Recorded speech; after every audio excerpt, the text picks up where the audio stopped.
Teka muna mga kapatid, magnilay muna tayo.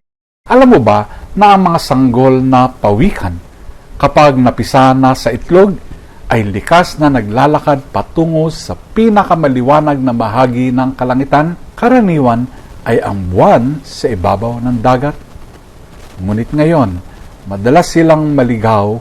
Alam niyo kung bakit?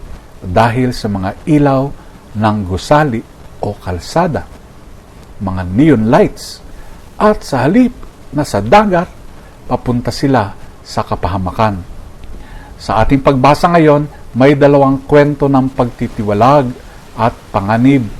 Sa Genesis, pinalaya sina Hagar at Ismael sa ilang, halos sa bingit na ng kamatayan.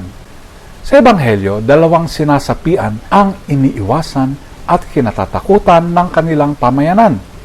Parehong tila walang pag-asa. Subalit ang Diyos ay kumilos. Kay Hagar, nagbigay siya ng tubig at pag-asa. Sa mga sinasapian, nagatid si Jesus ng kagalingan. Tulad ng pawikan, tayo rin ay madaling maligaw sa maling liwanag, mga tukso, kasalanan o takot na lumalayo sa daan ng Diyos. Ngunit kahit gaano tayo naliligaw, hindi tayo nalalayo sa paningin ng Diyos, mga kapatid. Siya ay nagbibigay ng gabay, lakas at kagalingan.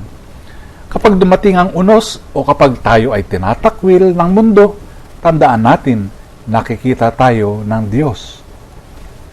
Tulad ni Hagar at ng mga sinasapian, magtiwala tayo na si Jesus ay narito upang tayo ay iligtas at ibalik sa daan ng buhay.